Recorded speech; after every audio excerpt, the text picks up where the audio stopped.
Welcome to Center Stage, the documentary podcast. Each week, our group of intrepid researchers and music archivists dig through the record crates of the world, looking for that one artist to take center stage. Using a patent-pending algorithm and spirited debate, we pick one artist. Once that is settled, we invite that artist into Thunderlove Studio to chat with your hosts Keith R. Higgins and Jeff Calhoun. When we're lucky, they say yes. Our mission with Center Stage is simple: to make sure the recorded work of artists remains, or in some cases lands on, the cultural radar. We invite you to sit back and relax. Thank you for joining us.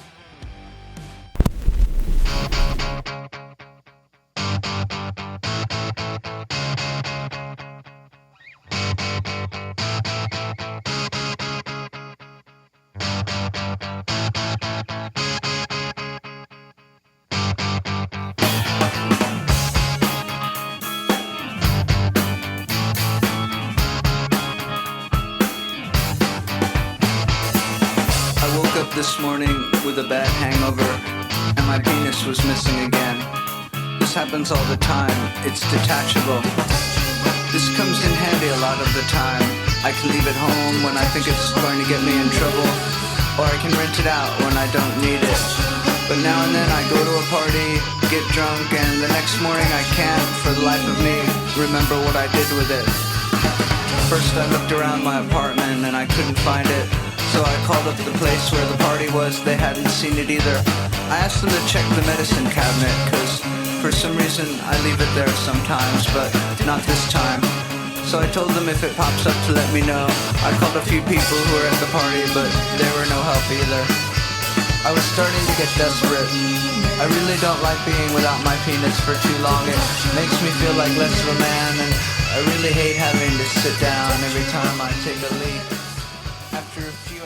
And we're on. Oh my goodness. Keith R. Higgins. Let's talk about our guest. Welcome back, by the way, to another episode of Center Stage. John S. Hall. If that name does not immediately resonate, he was I guess you would say he was the brains. He was the vocalist. He was the writer for all of the songs, all the jokes in the band King Missile. And King Missile probably rings a bell because they wrote the ubiquitous Detachable Penis. Let's not think of this group like a one-hit wonder. With apologies that John is nerdy in the same ways that I am. And so if you want to talk about modern literary criticism and get into Lacan and Derrida, I'm your guy. Let's go down those rabbit holes. It's not for everybody. I get it. We're going to be all over the place with John today. We're going to talk about the early stuff, the late stuff. We're going to talk about Detachable Penis, how it influenced the band and what it did to the career and all the crazy jokes that band pulled off over the years because they were consistently funny, consistently edgy. It's a band that means a lot to me as a young person, being exposed to new ideas and being around a lot of people that wanted to eschew social norms. Ah, yes. Say that 3 times fast. Eschew social norms. For people who I think are tuned into the fact that there's a different way of looking at the world, this is going to be a really interesting conversation. I think you're going to get a lot out of it. I think if you only know Detachable Penis, you're going to come away with a much broader understanding of the late 90s musical landscape and how they fit into it. It's a cultural milestone. It's more than just Beavis and Butthead. I promise you. So Thank God for that. Thank God. Thank God for substance. Put your thinking caps on, listeners. Here is our conversation with John S. Hall. Our intent with the time that we have is to try and capture, in as much as we can anyway, a sort of retrospective of your musical career. And to do that, we've got to go all the way back to even pre-King Missile in mid-1980s, when you were performing really as a poet, if I understand it correctly. What was the impetus for turning poetry and that style of performance into a band? Well, I can answer that question, but if you really want to begin at the beginning, there was a band before that. Oh, what band? What am I missing? There's a band called You Suck. That was the first band I had, and it was a bad cover band, and we would do bad songs badly. Barry Manilow, Total Eclipse of the Heart. We did, stuff like that. okay. Whatever was awful and on the radio at the time, we would attempt a terrible version of it. And we did an audition night and thought that would be the end of it, but Michael Board was there, and he was one of the inspirations for that band. Probably the main inspiration for that band. And he decided to produce a single, which was not a very good single because it wasn't a cover. Like, it was a single with two originals on it. One song was called the You Suck Chant, and the other was called the Get the Fuck Off the Stage. I don't know if you can get those recordings online. The single had a pornographic cover, very disgusting, and none of us liked it, but Michael thought it would be funny. The band lasted about a year. Hilly Crystal at Seaviews really liked it, and he kept booking us. And I think it would have kept going, but I at that time was really far more into drinking than doing anything else. And that was actually why I conceived of a band that would be intentionally bad, so there wouldn't be much pressure on me to do anything good. So yeah, we played a bunch of shows. And skipping ahead, actually, King Missile Dogfly Religion has a new record that we're working on, and Dog Bowl has written a song that takes place during a You Suck concert. He was in You Suck as well. So, oh wow. In fact, You Suck had basically anybody I knew would play in You Suck, and a lot of the members didn't play instruments. The guy did a Rubik's Cube, another guy had like a fish on a fish hook on a fishing line, and the people playing chess, anything we could fit it on the stage. So that was like the first thing I did. And then when that broke up, I didn't really know what I wanted to do, but I went up for a summer session. I had been thrown out of college, but I decided to try college again. I went up to a summer session at Cornell University, and I took a verse writing class by accident. I went up there to take a class about pop music because I wanted to learn more about how to write pop songs. And that class was canceled when I got up there. So as long as I was there, I'll take something. So I took verse writing. Hadn't really thought about poetry until then. But the structure of that class was that 4 of the 5 days, it met 5 days a week. And on Wednesdays, we'd discuss a particular poet. But on the other 4 days, you would read poetry that you wrote. And I liked that format, and it inspired me to write a lot of poetry. And when I got back to New York, I decided I wanted to go back to college, and I also decided that I wanted to try poetry readings. And I tried poetry readings, and it went well. And after a couple of poetry readings, I got booked as a feature, and that made me nervous because, like, doing 5 minutes seemed like something I could handle, but doing 20 minutes by myself, I didn't even want to attempt it. Not at that point anyway. And so I asked Dog Bowl if he would write music to some of my poems. And he did. And we did our first performance. And that went well. And then we added a few more musicians. R.B. Corbett on drums and Alex DeLaslo on saxophone and harmonica. And that was the band. We played for a couple of years. And then my father died. I was 26. and I got a little bit of inheritance money, so I decided to make a demo with King Missile Dogfly Religion, and the guy who I got to hire, Michael Board, suggested two people, Wharton Tears or Michael Board, and I chose Wharton Tears or Kramer, and I chose Kramer because Michael said Kramer would do it faster and maybe sloppier, not as perfect. And Wharton would do like maybe a better job, but would take longer and be more expensive. So I went to the quick and sloppy, and but Kramer happened to be starting a record label at that time. He had just finished the first release, I think, or the first two releases, and he asked if we would like to be the third release.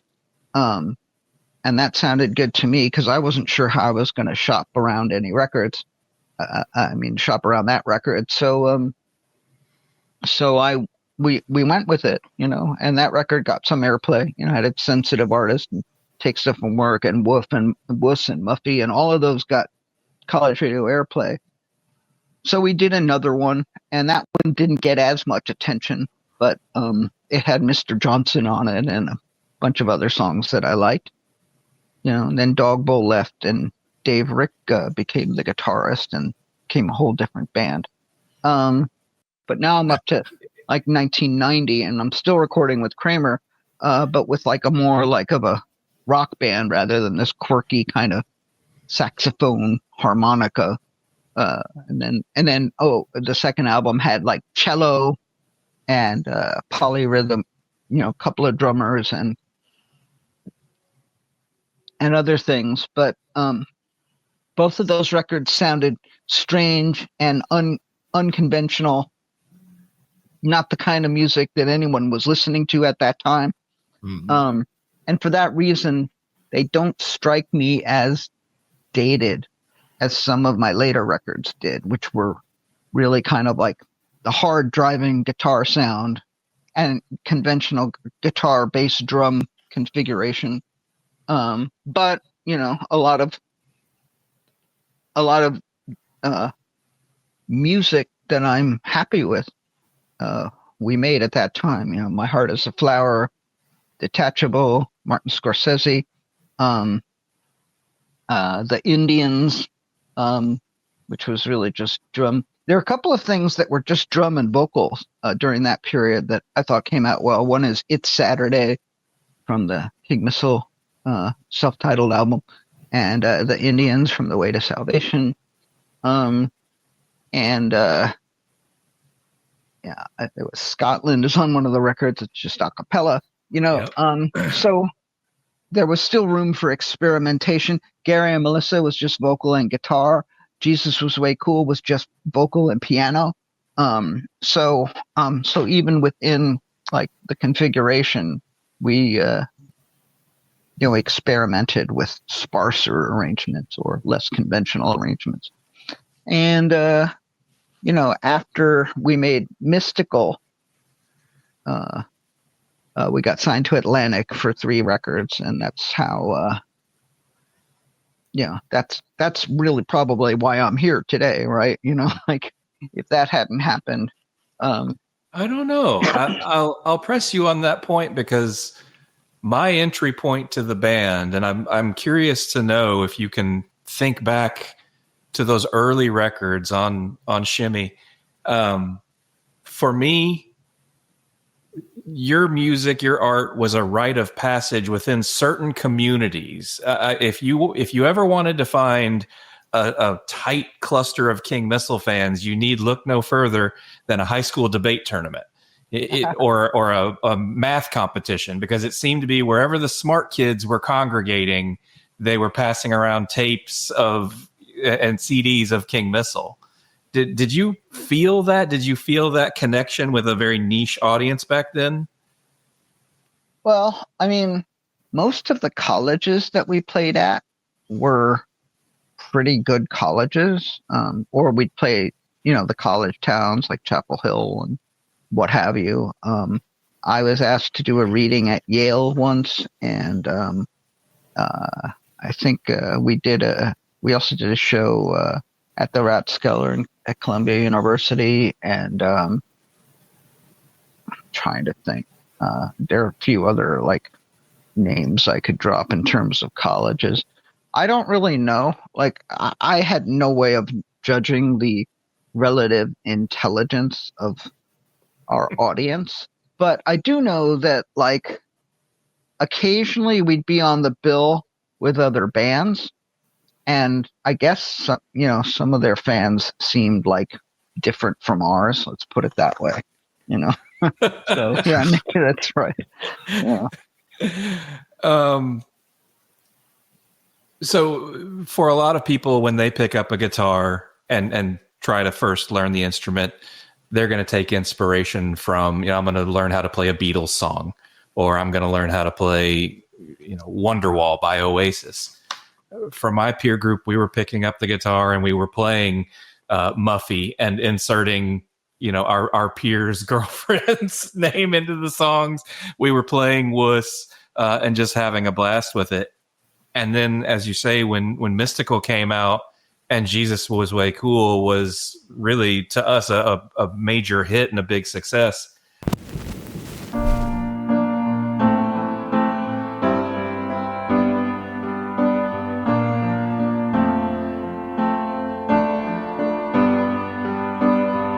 Jesus was way cool.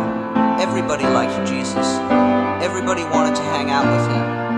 Anything he wanted to do, he did. He turned water into wine, and if he wanted to, he could have turned weed into marijuana, or sugar into cocaine, or vitamin pills into amphetamines. He walked on the water and swam on the land. He would tell these stories, and people would listen.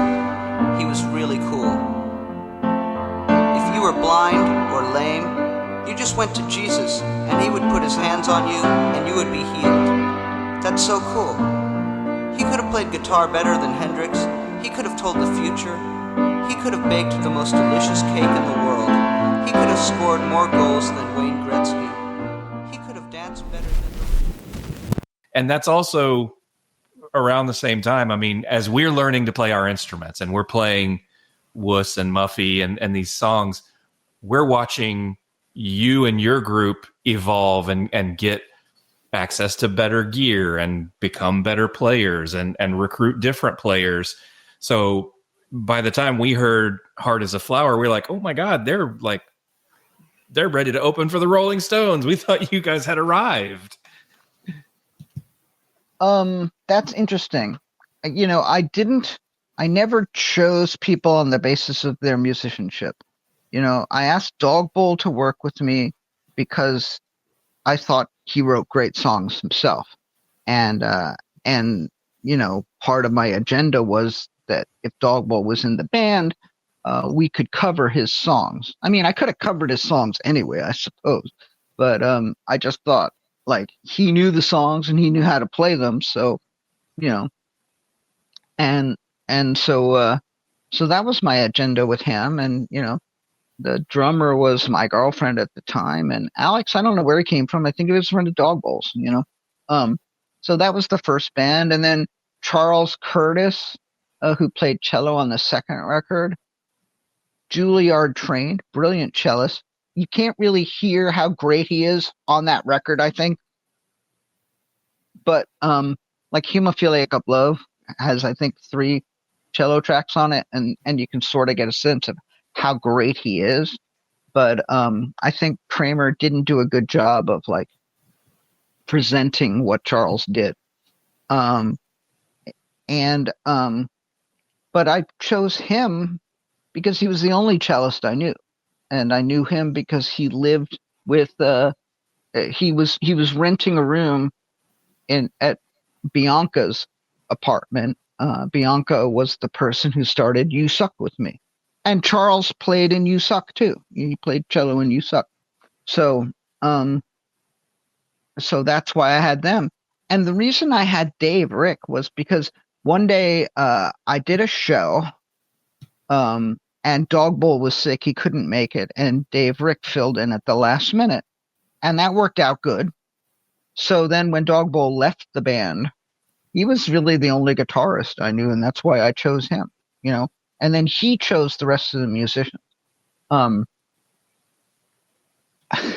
The thing is, I only very recently started to learn anything about music and how to play and how to structure songs myself. I've been writing songs myself for about 4 years, but before then, I didn't really know anything about music or musicianship, and I really wasn't that good at judging.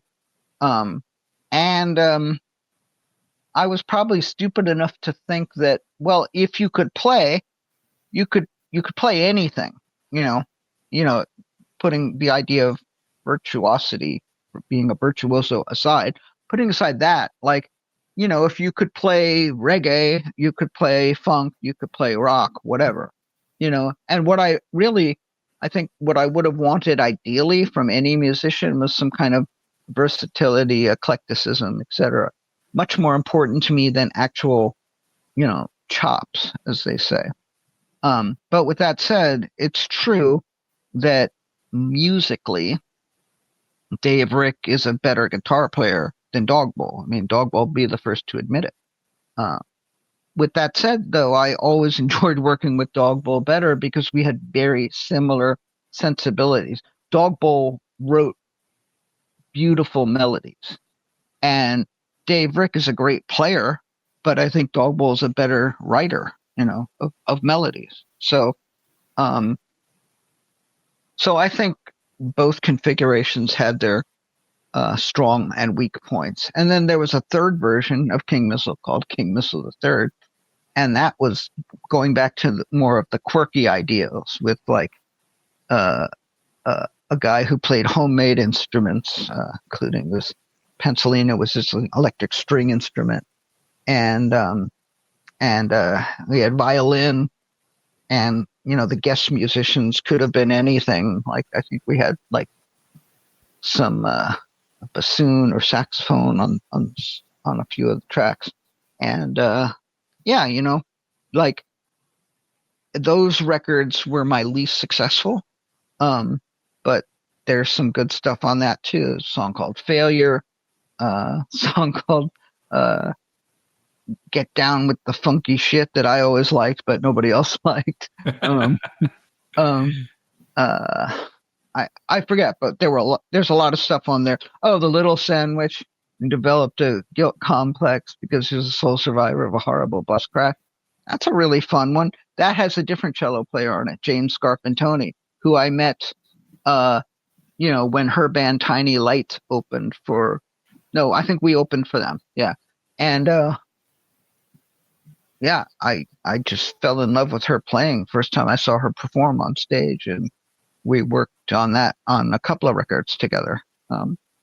So anyway, yeah, that would be my lengthy answer to your question about musicianship. It wasn't intentional. I wasn't looking for better musicians. But yeah, I got better musicians, but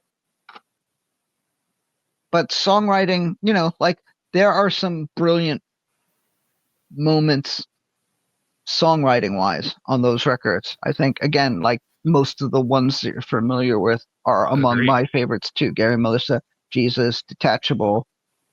You know, Detachable wasn't written to the lyrics. Sometimes they write to the lyrics, but in that case, I had Detachable for a while. I had written it like at least a year earlier, maybe two. I wrote it before the previous record came out. I remember that. But they hadn't come up with the music that I felt was right. And then we were jamming for the next record, Happy Hour, and they had that little jam. And I thought that will work for Detachable. So, you know, and I'm forgetting. Martin Scorsese there's two different versions, and I think they're both pretty great. There's like a rock version, and then there's this one with like a lot of drum programming that the drummer did, and so on and so forth. So there were some great musical ideas on those records. But I still, you know, I found it much more satisfying to sing melodies that Dogbowl came up with. I'm trying to think how much singing versus spoken word there is on those later records, and there's a title track and a few others. But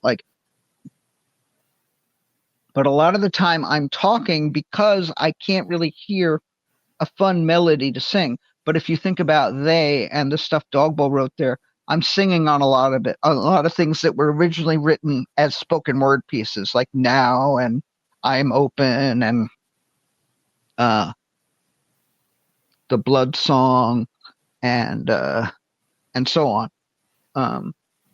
You know, it was very easy to sing along to the music that Dogbowl was writing, and it was harder for me to sing along to most of what Dave, Rick, and company were writing. So I did less singing. I wonder if, upon reflection of Ed, if you were to chart a narrative story arc for Ed, you kind of have 2/3 of the song where there is some, I guess, existential crisis. And then part of the way through, the story reveals there is no life on this planet. It was all replaced by machinery, by Jehovah One. I wonder if the Wachowskis have sent you a commission check for planting the idea of the Matrix in their heads.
Well, those ideas and probably the Matrix came from the same place, probably, which was the writings of the Church's Subgenius.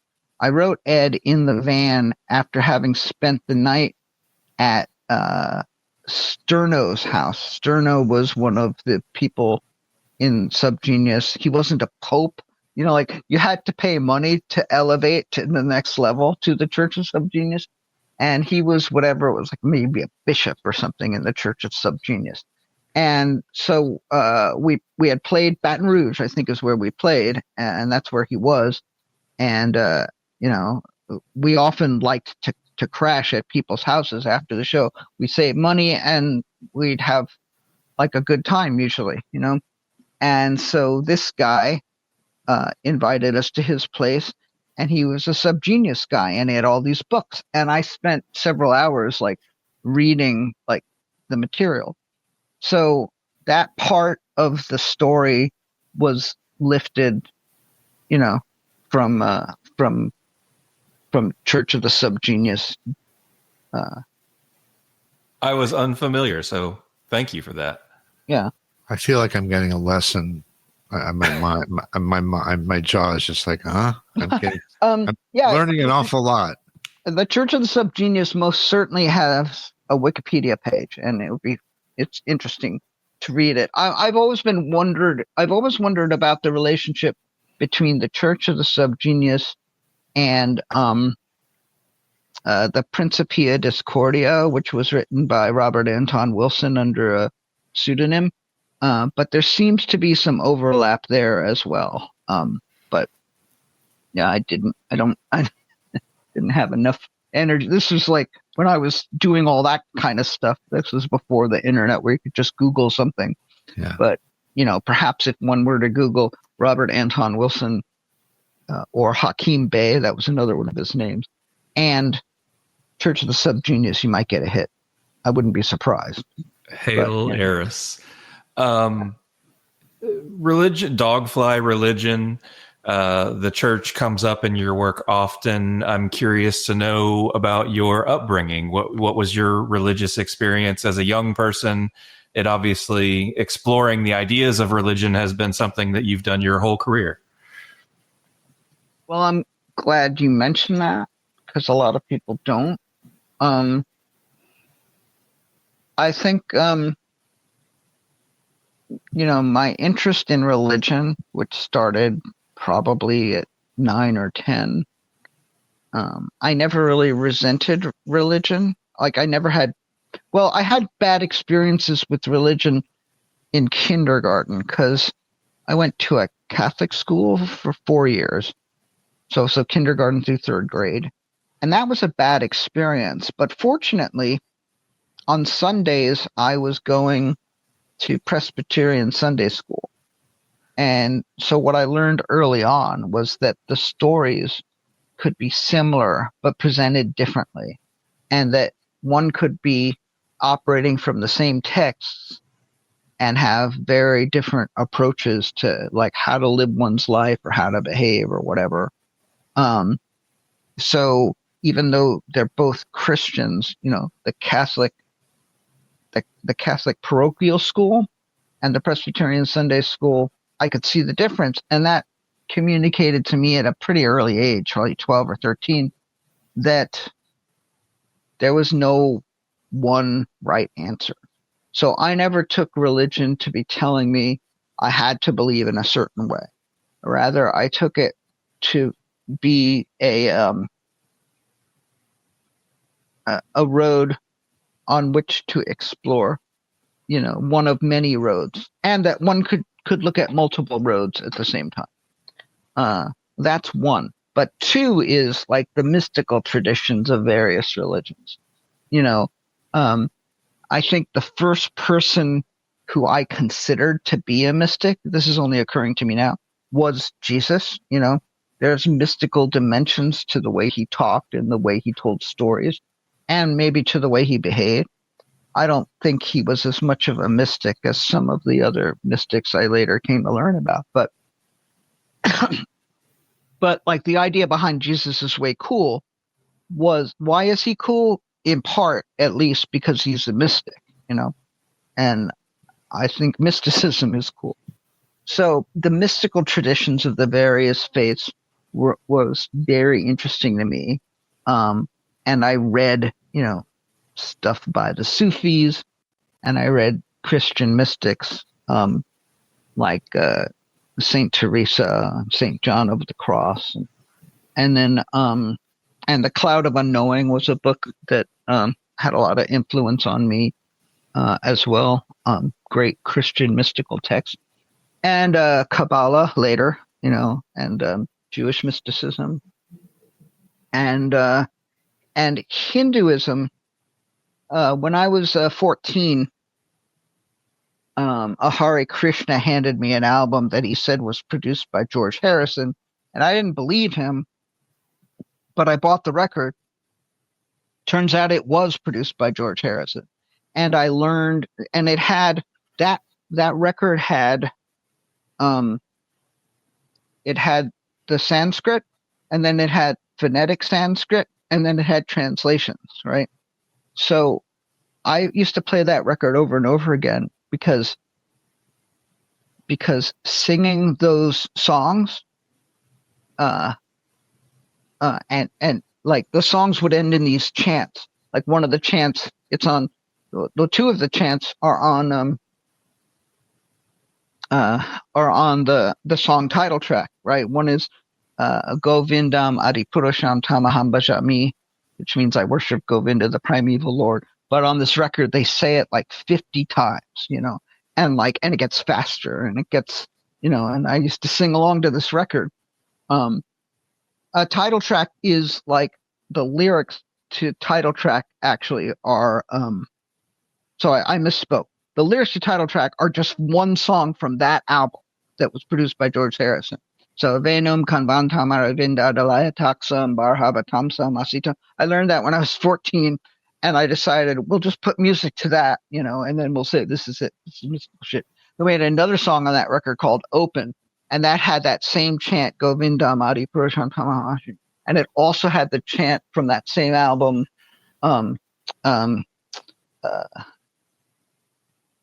Govinda Jaya Jaya, Gopala Jaya Jaya, Radhara Manahari, Govinda Jaya Jaya.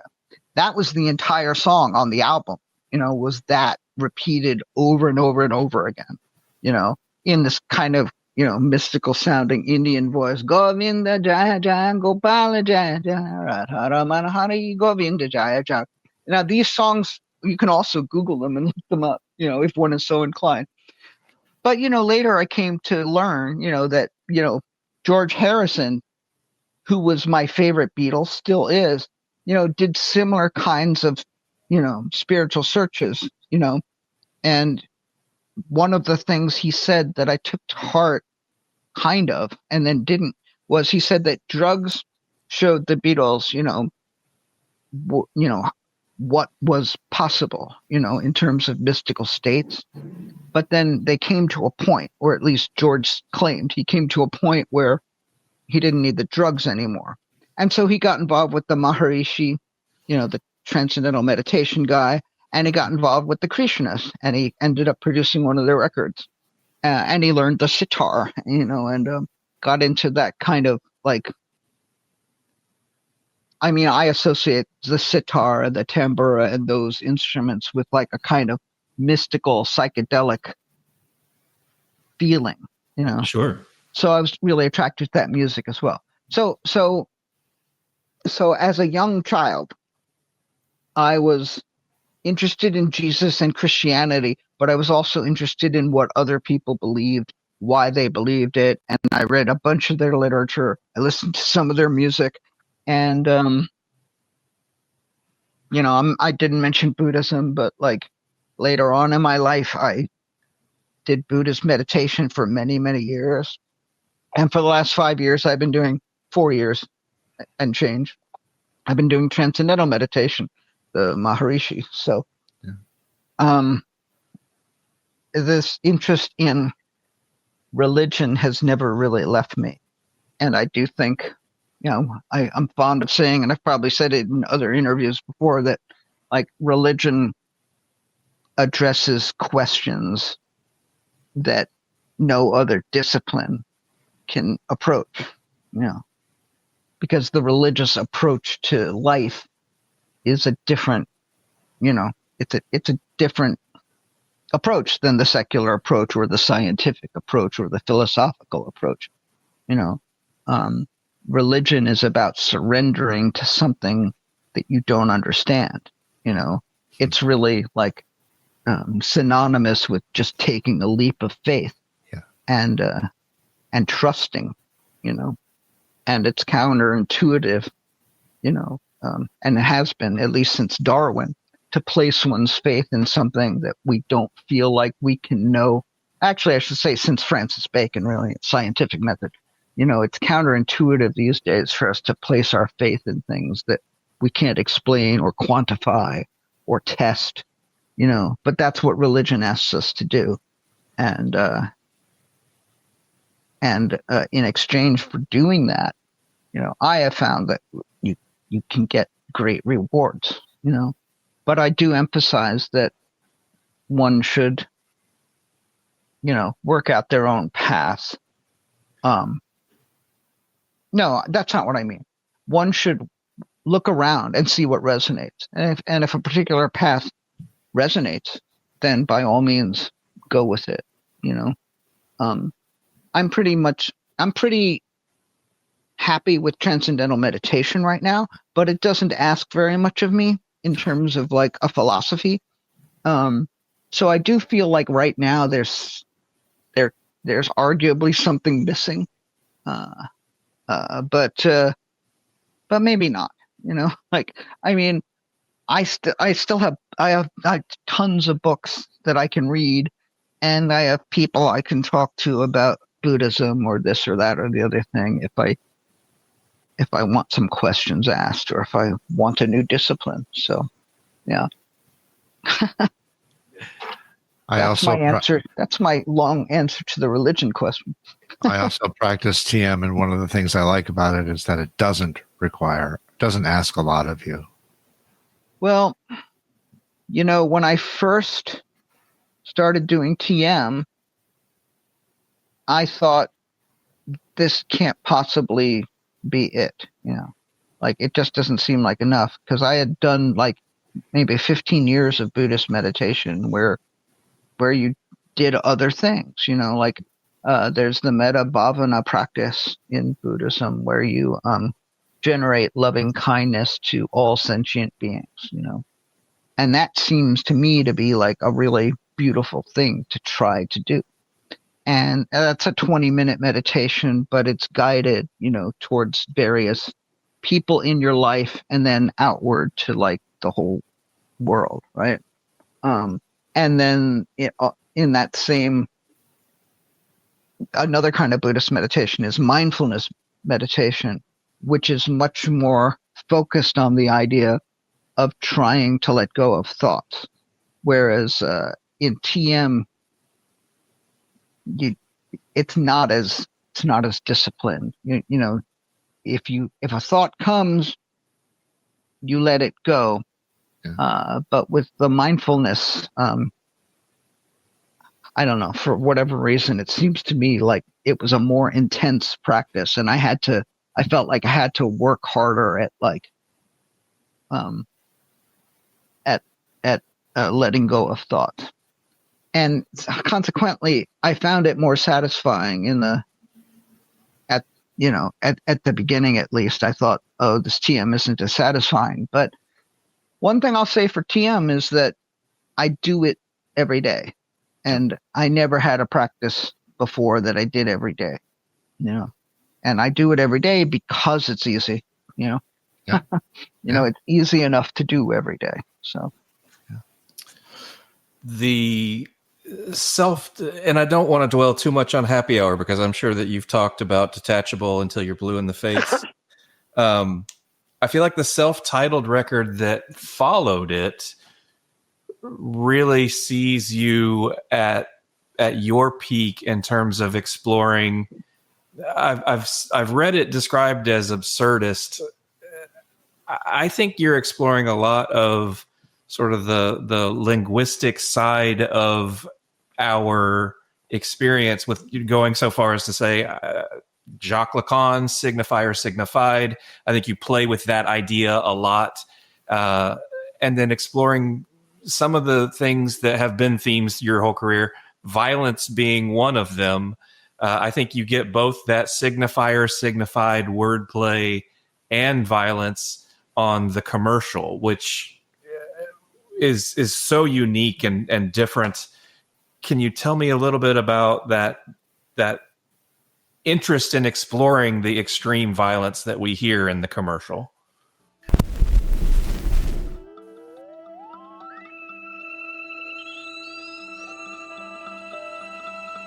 Lately I've seen red, I've tasted blood, I've killed with words, I've wished and hoped and swam through a river of snot twice as wide as the mighty Mississippi. But I want to know about the commercial I saw on TV. An Irish guy walking through a field of green, whistling one of those Irish jigs, and a woman walks up and says, "Manly, yes, but I like it too." Then the guy pulls out a huge knife and cuts off his first two fingers and somehow catches them in what's left of his left hand and hands them to the woman.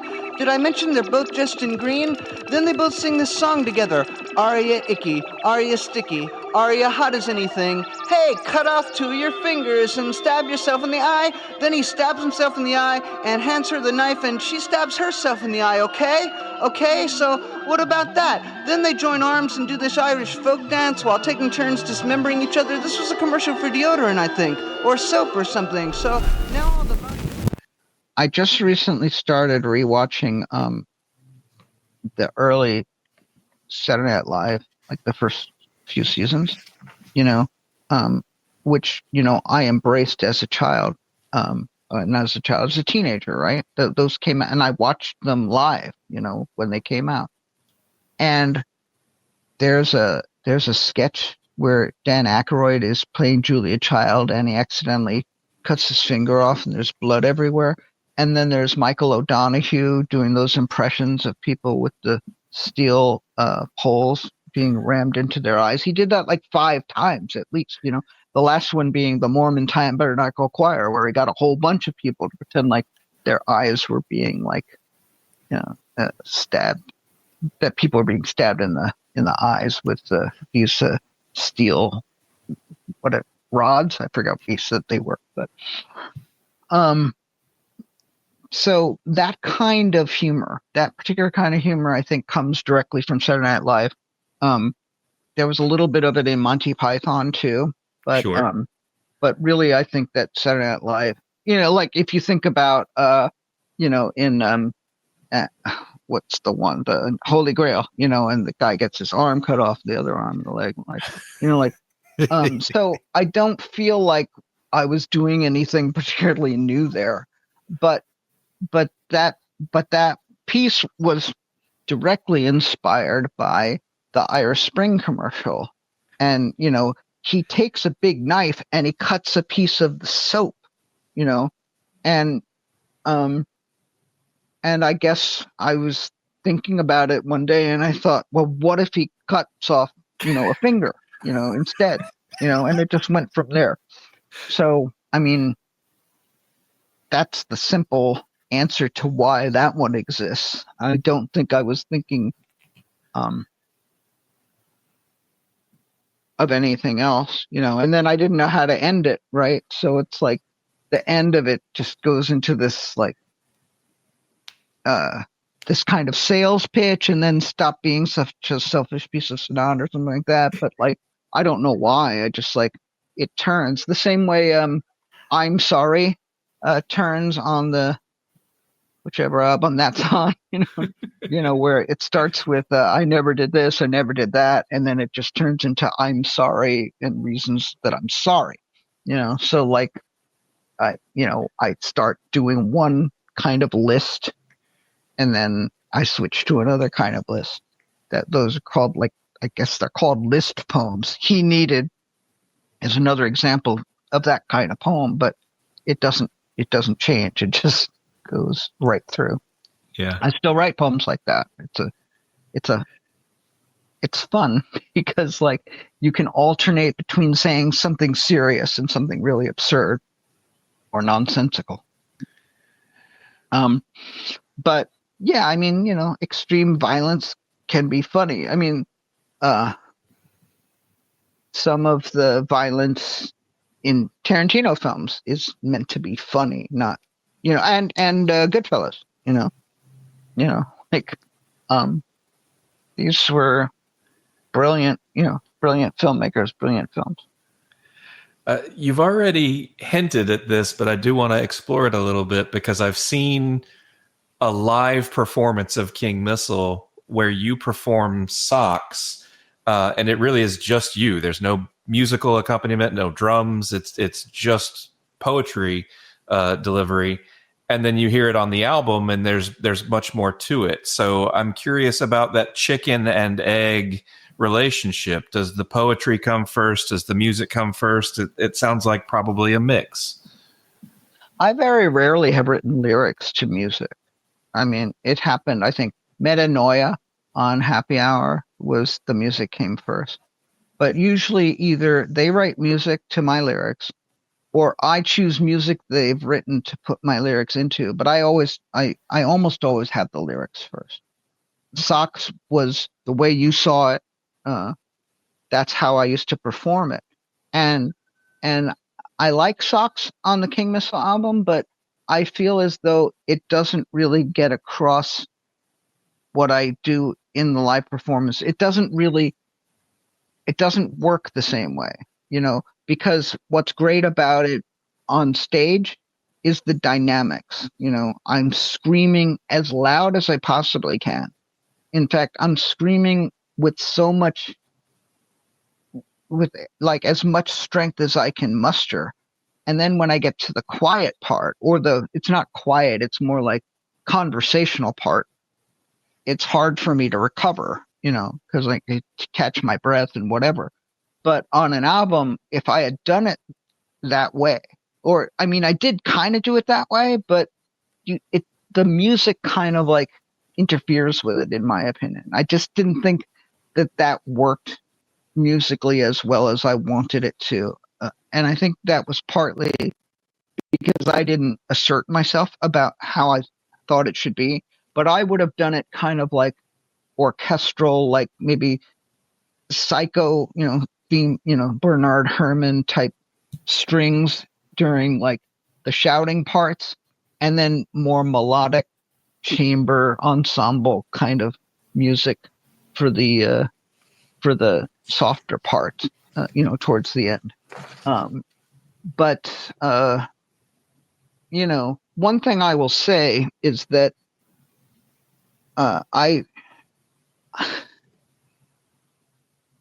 it wasn't until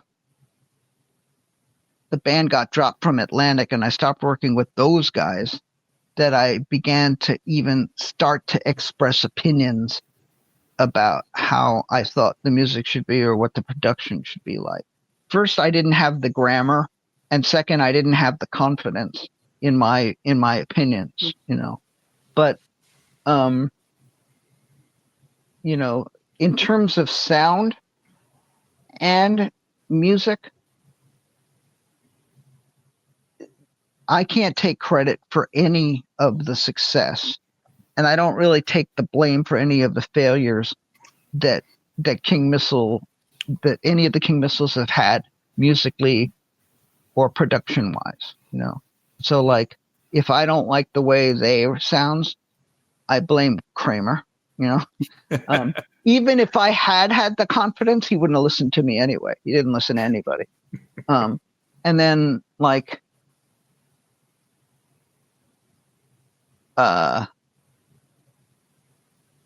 what do I want to say?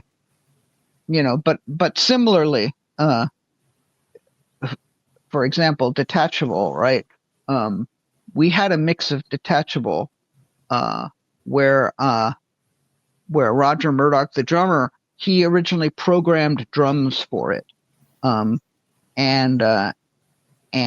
also, the first final mix had programmed drums, and it had my vocals processed in such a way that they sat more inside the mix. They weren't as distinctive, right? And the record company objected. It was one of the only things they objected to. They said, put real drums on it and process the vocals differently so that you can hear the words, so that you can clearly hear the words. Those were, as far as I know, those are the only two things that the label cared about. It was that one song, because they heard a hit, which I didn't believe at the time. I thought it would be a college radio hit, but they thought maybe they would send it to alternative radio. That was their idea, right? So they get the credit for that. A man named Yves Bouvet and Todd Elmore at the radio in the radio department of Atlantic and Dave Rick for coming up with that groove. The only thing I can take credit for is when I heard that groove, I thought that would be good for Detachable. But the rest of it is like, I was lucky because the people I was working with, made good decisions.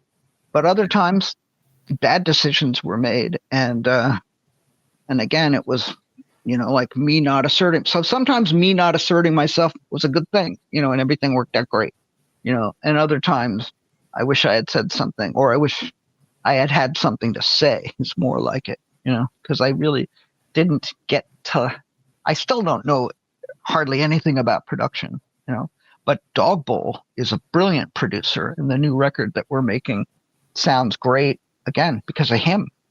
He's just making it sound phenomenal. I can't take credit for it. I can't wait. I'm so excited. King Missile 3 and Failure, as you say, new roster, same John.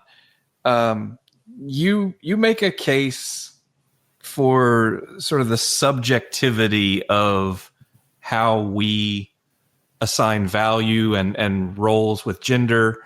and sex acts in the song "Gay Not Gay."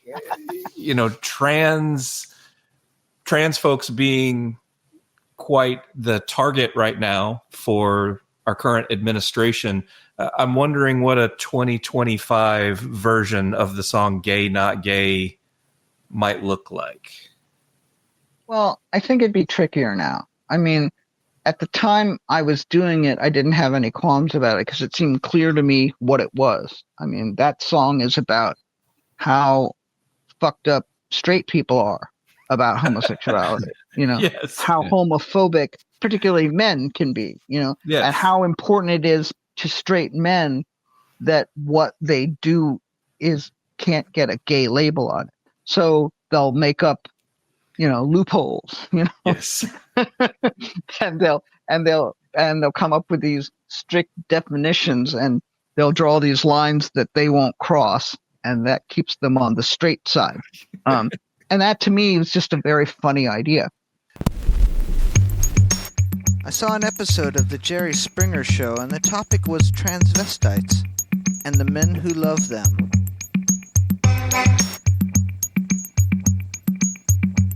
And the guy was on with his girlfriend, and he was saying, to me, this is a beautiful woman. She's got a perfect body, beautiful blonde hair, everything. I love her, and I love making love to her. Now I ask you, does that make me gay? Most of the audience thought so, and so did I. But it got me thinking about what is and isn't gay.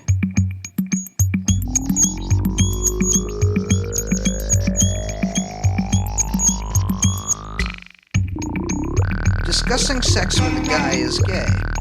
Discussing sex with a woman is straight. Even telling a woman, sometimes I wonder what it would be like to suck a cock, is straight.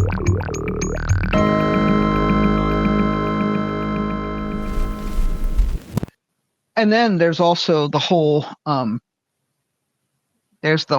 idea at some point in the song where I'm talking about role reversal and and the woman penetrating the man and calling him denigrating him for being like a female, which is again, part of the patriarchal system is that even, that even in a role reversal situation, sometimes it's still mimicking, male dominance, so the woman straps on a cock and she becomes the dominant one because she has a cock, and usually a bigger one than the guy has, right? So all of that's interesting to me, but I have to say, and later on, by the way, I had an entire band where all of the songs were about male sexual submission, but it started with things like the Leather Clown and that piece, the Gay Not Gay piece, and there are a few others where Take Me Home on Happy Hour, these ideas where the woman is, female-led relationships, or, very masculine women and very feminine men. So what I found over the years is that, like, I like writing about sex, but it's not interesting to me, and it doesn't really reflect my sensibility to write like a heavy metal type cock rock song, like about a man being the aggressor. If you think about like the way Patti Smith sings Gloria, and she's really taking on the persona of a male, chasing after a woman, sweet young thing, oh, she looks so good, all that, like she's being the guy there, right? And for me, that works. But when a guy is being a guy singing those kind of lyrics, I find it very unappealing and kind of sad because it's conventional and it's often sexist, right? Yeah. So how could I write songs about sex without coming across like one of those guys, you know? And being male, right? Because if I'm female, I can, you know, Patti Smith can get away with that, you know, because she's reversing it, you know. So what can I do? Well, it seemed to me the only thing I could do was play a submissive role, you know, and most of the women in most of my sexual scenarios in my songs, the woman is dominant, you know, and the male is submissive. And I've gotten a lot of mileage out of that. And also there's another thing. It ties into the religious idea too, which Patti Smith also explored, right? The idea of submitting to God is analogous, or it's adjacent to the idea of submitting to a lover, you know, and one can have this kind of religious devotion to a sexual partner. And so that was an idea.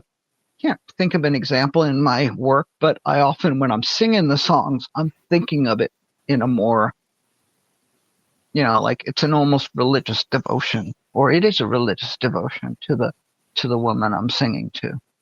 There's one other thing I wanted to say about the self-titled King Missile record, which is that I got voice lessons between the album before and that album, and I can hear the difference. You know, I was doing a lot of vocal exercises, and my voice was a lot stronger and less pitchy, and so on. So on songs like "Open Up" and "Tongue" and a few others, I'm singing in a way that I hadn't sung before, and I found that sometimes I find that record a little alienating, but most of the time I'm pretty happy with the vocal performances. I wish there was more good material on that record, but I blame me for that. Like, I don't think the lyrics on that record are as good as any of the records that preceded it. So some of my earlier songs are more complicated than my later songs, because I started to feel bad that, like, because I didn't want to play them because I'm not a good player. But some of them are hard to play, even if you're a good musician, you know? So, like, in fact, I've worked with a couple of guitarists who had to look up some of the chords that I had. Really? You know, this is whatever. I can't remember what chords I was using. But anyway, I didn't realize, like, I didn't even know that about musicians, that like a lot of them will only know like 10 chords, you know? Whereas in my first year of playing, I just thought, oh, I want to learn chords. There's a really cute interview with Paul McCartney where he talks about that he and John had learned about this guitarist on the other side of town who knew a chord that they didn't know. I think it was G7, or I can't remember what it was, or G minor or something. And they took a bus, you know, to go meet this guy to learn that chord, you know, and then they went back home and, you know, ends up in their songs. But like, it's just so remarkable that like people, you know, that they were so devoted to learning music, that they would do something like that. You know, it was just, for me, you know, if I want to learn how to play any song, like the chords are there on the internet for me to look up and how to play the chord. You know, so I do have a question about a particular cover song. Okay. Still the One by Orleans. I couldn't find it to listen to it. Does that exist out in the world somewhere that I can actually listen to it? Because Jeff and I were humming it before you got on the call. We were singing it. I'm not going to lie. How do you know it exists if you've never heard it? According to the internet. Oh, okay. It's on your Wikipedia page. It might be under Dance With Me, because what we did was, didn't we?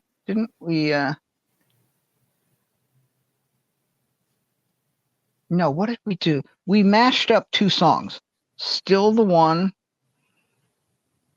and was it Dance With Me? It might have been. I think another one. we mash up. So it might be under Dance With Me. I don't know. But the album was called, what was the album called? It was a K-Tel compilation. Oddly, I was talking about this record yesterday. Oh, wow. And I was saying, yeah, I'm happy with some of there's another record called Surprise Your Pig, which was an REM tribute record. And we did what I thought was a not very good version of Get Up. And there's also the Ruddles compilation record where we did Double Back Alley, slightly better than the REM. But Dance With Me, I think, yeah, I feel like we did a mashup of Still the One and Dance With Me. Okay. John Hall, who's the lead singer of Orleans, is the reason why I call myself John S. Hall, because he had a solo career and he played the Bottom Line, which was right near where I live. There were all these signs for John Hall. And I was like, oh, if I'm going to have a career, I better have a middle initial so that people know the difference. But John Hall and I are Facebook friends now. And he knows like Detachable, which I think is cool, like these ridiculously famous people with these hugely huge songs. You know, I don't know who else, but like there are several people, you know, like the Ramones liked King Missile, and I got to meet a couple of them. You're just surprised that you'd be on anyone's radar. But, you know, I think David Byrne knows King Missile too. Well, that tracks. It's kind of cool. Yeah. That tracks. It's very cool. We have to say thank you to a guest of the show who really is the reason that I reached out, John, and that is Sleepyhead, who are label mates of yours, and I think they were performing there in New York. There was a festival over the summer. I looked at the lineup and I said, oh my God, John's performing with King Missile. We really should reach out. I think he would make for a fantastic episode, and you have. This has been very, very fun, and we're very thankful for the time. So thank you. Yes, thank you very much. I'm sorry I went long, but you know, it was fun. Right. No, it was great fun. No, I appreciate it. I learned a lot. Yeah. Thank you for all the music and entertainment. I've been a fan my whole life. So it's been an honor to talk to you. Thank you. Thanks. Oh, you know, can I just say, Facebook, it's JSH John S. Hall. And on Instagram, it's John_S_Hall. And I post poems every day. Sometimes they're songs. So fair enough. Usually poems. Can confirm, as someone that's been following you on Instagram for a long time, you're one of the most interesting and just an endless fountain of creativity. I don't know where the nonstop inspiration comes from. You're something of a unique entertainer. Yeah. Well, I'm dedicated to the process now, just to get up every morning and do it. So, yeah. That's fine. God bless All right, you. thank you. Thanks, John. Really appreciate it. Bye. This was fun. Bye.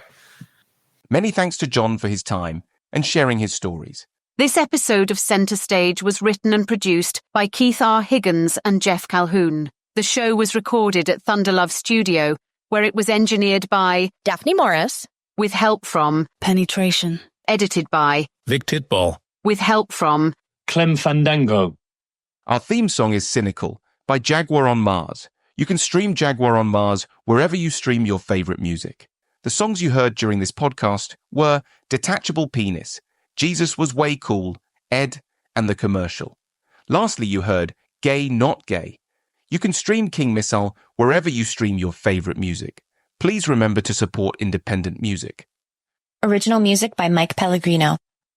If you like what you've heard, please remember to subscribe and leave us a rating. It helps other people find the podcast. Thanks for listening. Grazie. Bailey Leaf, Rob Janicki, Mike Pellegrino, Farina Bella, S.W. Loudon, Michael Janicki, Peyton Janicki. This show's executive producer is Lulu McGillicuddy and is in the loving memory of Lucas Thunderlow.